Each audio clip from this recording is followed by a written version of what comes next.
You're a startup founder. You think your product is amazing and feel like more people should be buying, but the road is long and slow. It feels like you're stuck. There's always one thing I ask startup founders. Have you talked to your customers? They almost always say, heck yes, we talk to our customers all the time. But what I find is they're either selling or trying to improve their product. These are not customer-focused conversations. If we can get curious about our customers, then we can uncover critical insights that will help us build to the next round. I'm Anna Firmenov, and welcome to Building with Buyers, a show about startup growth where I'll explore how customers help startups build to the next round. I work mostly with SaaS companies, and it's mostly lifecycle kind of work these days. Emily Kramer posted about lifecycle marketing today. I just saw her post about it. She's kind of like pushing the message a bit more and saying that it's really important. And I'm curious what you're up to. Yeah, so I've been working in growth basically and marketing for a while now. I think I got into this because I was good at content. But honestly, the more I do that, the more I think that's not as kind of important as people think it is sometimes. I think a number of different reasons.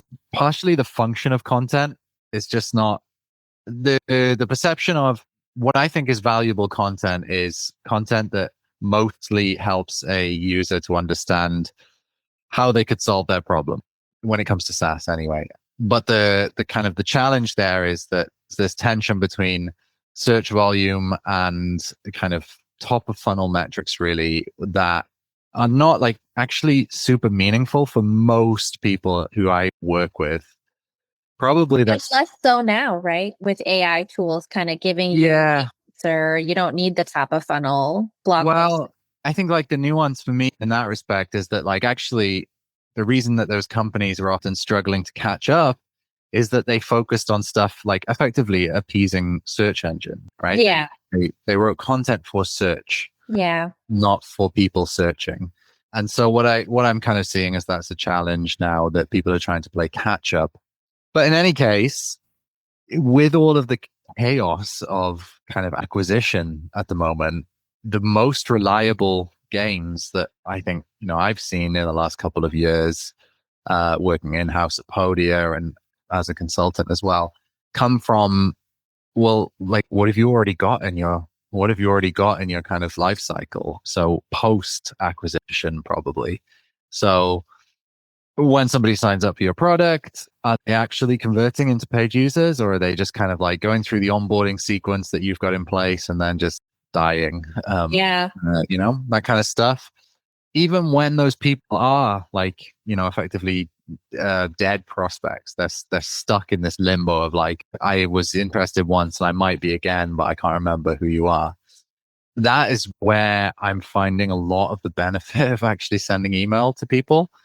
I think most marketing science is like not real, but pretty firmly believe that the more frequently that you appear in front of a person, the more likely that they are when they need your product. Can I tell you something? Just based on what you just said. Yeah. I used to work at Groupon. I have this shirt on. Look at that. I can see that. Yeah. That was random, but I was on their lifecycle marketing growth team, lifecycle marketing. That was what we were focused on. I did not have a background in that, but we had teams that literally focused on what do we do with those that purchased one Groupon, the one and dones? How do we fix that leaky bucket problem?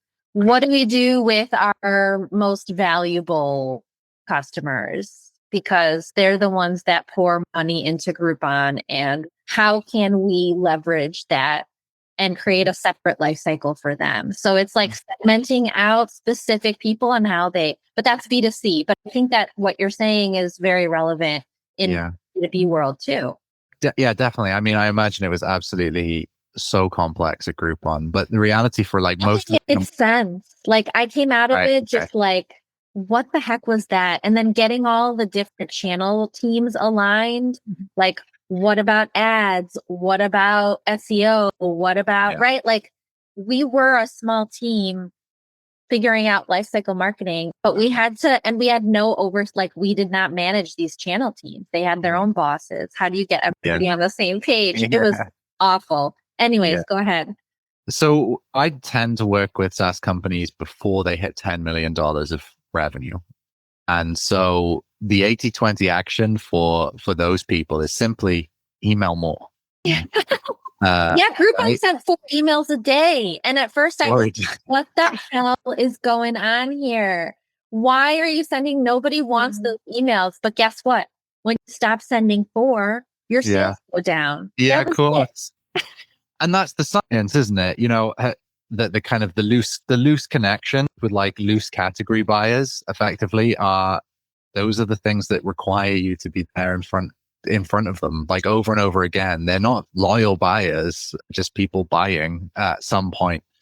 And so like for my clients, like what I tend to do with email, I obviously work with other sort of panels and kind of motions as well. But with email, it's start sending more email. So I recommend people send 3 emails a week. Just no science or data to back that up other than it's enough to make people feel uncomfortable about sending it. Yeah. Try 4 emails a day. Like how uncomfortable. That's punishing, I imagine. That's awful.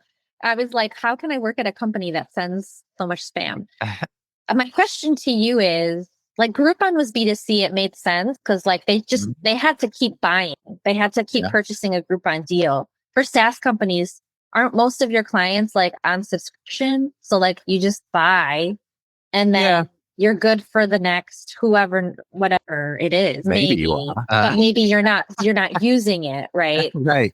Or maybe you haven't activated properly, or like frankly, maybe you're gonna get kicked out of your company soon anyway, right? And like now is the time to double down and get in front of you because you're gonna get a new job. Yeah. Like when it comes to like just literally talking about broadcast emails, not even like automated sequences or anything, just being in front of people regularly in a totally unsegmented way it just works. You might be super helpful. I have a client right now and they send 1 email a week. It's for folks that haven't activated and they have tons of subscribers. Their emails are wonderful. They get 30 to 50%, 40% open rate. They get 15% click-through rate. Like they have really good, and the volume of subscribers is like 30,000 people or something. That's great. Yeah. But I feel like they can send more just based on the science of send more and you'll get more action from that. Yeah. Because this makes people feel uncomfortable when I talk to them about it. They feel like, oh, I don't want to spam people. I do just like a simple kind of causality, just analysis. It's so basic. It's not even, I bet someone who actually knew what they were talking about would freak out if they saw it. But what I do is I just pull the list of days when we have email after like a month, and I pull the revenue for each one of those days. And almost invariably, there is a bump above baseline growth on days when we email versus not. So a client of mine recently has been kind of doing this like 3 emails a week, basically. And on days when they do email, they have a 60% chance of going above baseline revenue growth for that day compared to normal, right? So it's huge. It's a huge crazy. What are those emails? Tell me. I want to know. Like, what do you if you're sending 3 emails a week? They have to be valuable, right? They have to. It can't feel like spam because then you're hurting your brand. So what are they sending? So it's the exact same concept as the content. So I send 3 kinds of email when it comes to broadcast. This is cringy, Anna. So I call it Monday motivation, Wednesday workflow, and Thursday thunderclap. I hate saying all 3 of those things, but it's just memorable. Please describe. Monday motivations. The concept here is you send this at like 8:30, 9 a.m. on a Monday morning in a person's time zone. The goal is simply share something about the industry, about the kind of product category that you're in. It doesn't have to be like buy our product. It just has to be interesting. Kick off the week on the right foot. Yeah. And make you think about this company first thing in the week. because they've got then 5 days That's to take brilliant. action, right? So literally, it might be as simple as like, here's a quote I read about, and this is what it made me think about. It's a LinkedIn post effectively, right?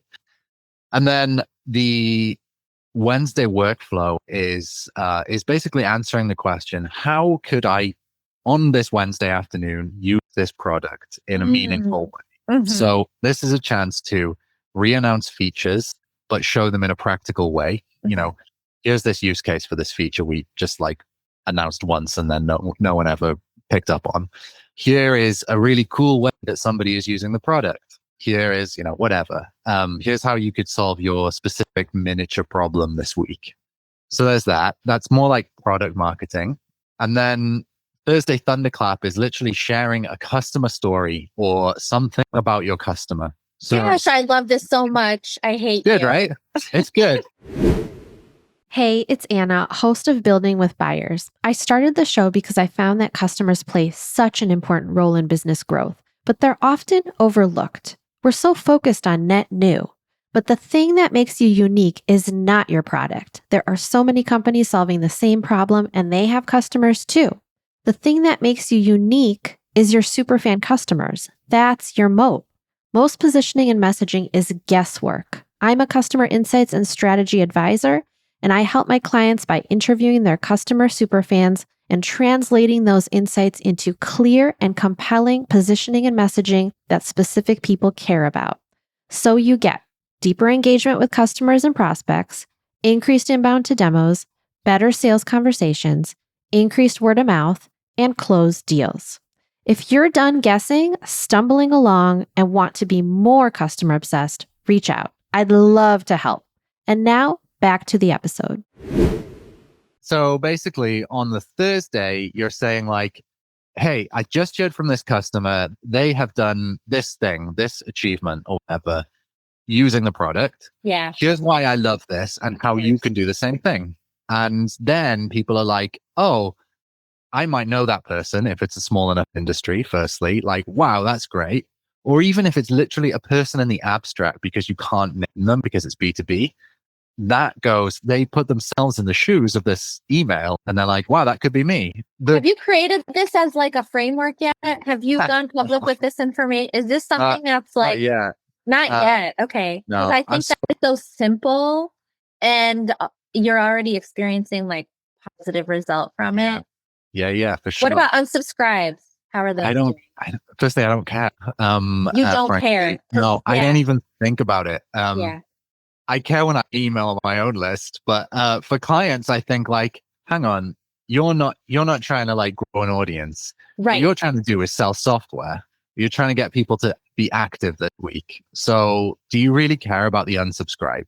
Because if you do, maybe you need to think about like your business model. You need to think about your mindset too. Yeah, unsubscribes. You want people. It's just like in sales. You want to get to the no fast. Yeah. You don't want that to linger. So why would you want that? It's the same thing, right? Yeah. I love that so much. Go ahead. Thanks, Anna. I think like generally, I don't know how you feel about this statement, but generally I just think people overthink marketing. And I know I do.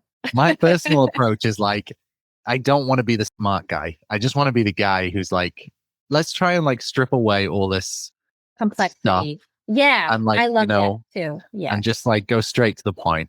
So I hate it when people start to talk about like, I just did this amazing smart thing and I, plugged in this tool into Zapier and then I'm getting like these recordings and now they come into the Slack channel and now I'm able to like automate these emails. And I'm like, why don't you just like send a few emails a week? Start by doing that's it. Yeah. Worry about the complexity later. Like once you're fully operational and your email is like absolutely raking in the revenue, then run some tests and see whether you can like improve that. Totally. Let's start with something like bare. This I would say bare bones is one email a week, but then this adds a little layer of extra, but it's not extra in like, it's not valuable. I see the Wednesday thing. I see the Monday thing as a completely different concept for B2B companies. They would never send an email like this. Like what are you talking about? That's not my realm of content, right? No, it can be, because then you're top of mind for when they're thinking about their problem and thinking about a company. So smart. So when I work with clients now, I'm doing two things. The first thing is like sort of longer term consulting. Longer term, I'm literally talking 3 months, right? Month one is about getting email fixed.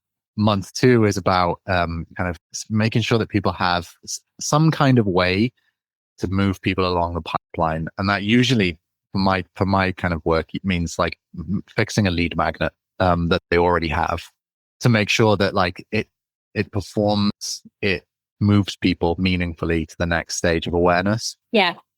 And then the third thing is going like, okay, well, you've got all this content. What's it doing for you? And how are we gonna like make this content about the user rather than about Google? Because this is going to kill you eventually.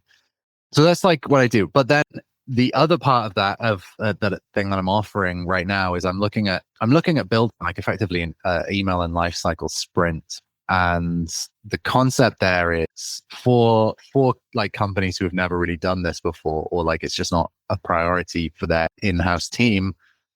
Let's do 1 week where we write 27 emails, broadcast emails, like we just described. So I like have a framework basically of interviewing kind of founders or marketing leaders to get the answers to those things, and then turn that into an email, 27 of them actually.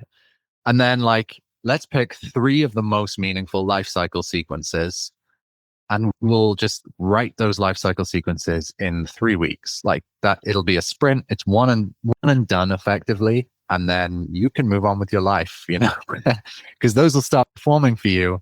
You'll see this is valuable, and then maybe you'll invest in doing your email a bit more or paying with more attention. I love this so much. Do you think that this could work for like your own content? I mean, I know that it's a little bit different because we're not necessarily trying to get to the sale, but we are too. Like we have our own companies. We also create content with the end goal. Like, yes, I want it to be valuable and useful, but my end goal is like, I have a business and I also would like to have clients, right? Yeah. And work with people that need my skill set. So do you think this 3 email strategy per week could work for solopreneurs too? Or I thought about this a bit. I mean, I don't send 3 email a week personally, but I think that's a cobbler's shoe problem, like it's what I do for a living, so I don't do it well for myself. But dude, I hear you on that. I like was banging my head against the wall trying to figure out my positioning. Oh yeah. Until I worked with someone else, and they were like, Anna, it's very clear. And I was like, oh wow, it is very clear. So that's funny, isn't it? Yeah. I don't know if it's 3 emails a week, but I do think that the concept works, which is email more and make it different kinds of emails. So here, let me show you this actually. Let me show you this little template that I use to kind of give you a concept of like what I'm asking people to tell me. Yeah. So this is my template that I use with clients. How many clients have you used this sort of strategy with? One is getting good results. Any other? Yeah, so I'm up to about like 4-ish now. Great. In the across the last 4 months. And then I did a similar thing for Podia, which is when I was in house. Okay. I don't spend an amount of time thinking about like, oh, what is this company's tone of voice and stuff. Yeah. Well, because you're working with companies that are under 10 mil. And I think that you just need to start, like there's so much low hanging fruit there that you just need to start. I love that so much. Let me tell you, I stopped my newsletter. I was writing a newsletter every month from 2020. Maybe like 3 months ago, I stopped it. I was like, I don't know if this is doing anything. And then I just had like a past client on my podcast. And I was like, how did you find out about me? And she's like, oh yeah, we read all your newsletters. And then that built trust. And then we decided to work with you. And I was like, gosh darn it. My newsletter, like it only takes for solopreneurs. It only takes one, it only takes 2, it only takes 3. It's a handful. I'm not looking for like 10,000 people. Right. So now I'm rethinking my newsletter, and I want to, because I'm just doing the podcast and LinkedIn. So but the newsletter is so different. It's very much a more personal touch point with somebody. Yeah. And so there's something there that goes beyond LinkedIn, that goes beyond the podcast.